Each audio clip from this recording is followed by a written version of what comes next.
ब्राह्मण, बकरा और 3 चोर। एक गांव में संबुद्याल नामक ब्राह्मण निवास करता था। एक बार वह हवन आदि करने एक यजमान के घर गया। उस यजमान द्वारा हवन संपन्न हो जाने के उपरांत यजमान द्वारा उसे एक बकरा दिया गया।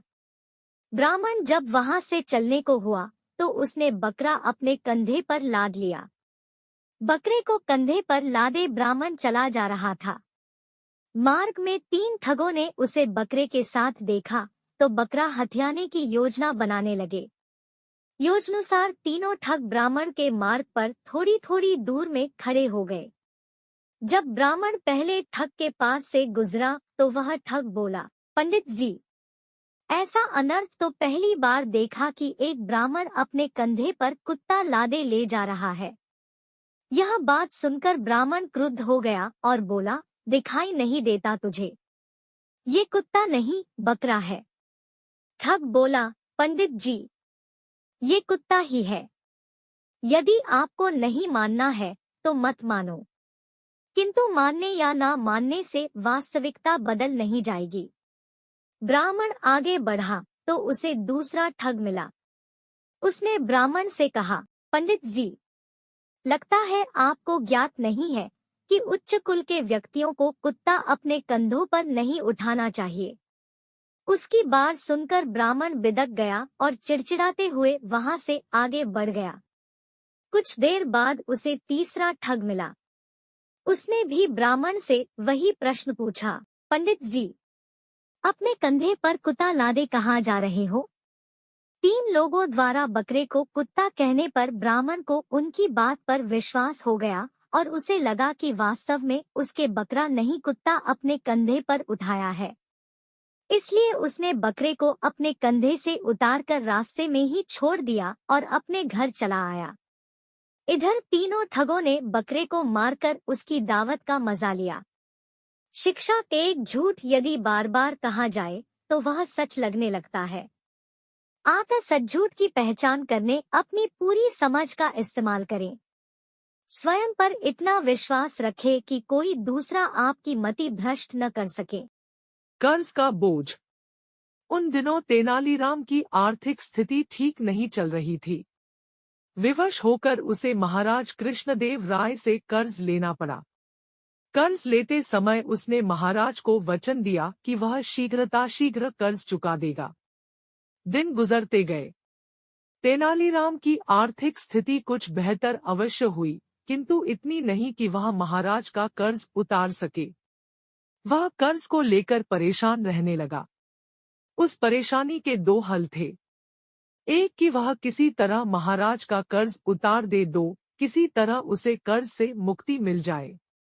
दूसरा हल उसे ज्यादा उचित प्रतीत हो रहा था। लेकिन वह महाराज से कहे तो कहे कैसे कि वे उसका कर्ज माफ कर दें। बहुत सोच विचार कर उसने एक योजना बनाई और इस योजना में अपनी पत्नी को भी शामिल कर लिया।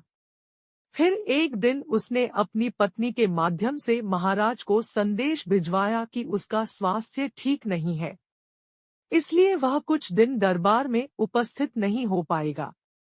संदेश भिजवाने के बाद उसने दरबार जाना बंद कर दिया। कई दिन बीत गए। तेनालीराम के दरबार न आने पर महाराज को चिंता हुई कि कहीं उसका स्वास्थ्य अधिक खराब तो नहीं हो गया, और उन्होंने तेनालीराम के स्वास्थ्य की जानकारी लेने उसके घर जाने का निर्णय लिया। एक शाम महाराज तेनालीराम के घर पहुंच गए। पत्नी ने जब महाराज को देखा तो तेनालीराम को इशारा कर दिया और वह बिस्तर पर जाकर कंबल ओढ़कर लेट गया। महाराज तेनालीराम के पास गए और उसका हालचाल पूछने लगे।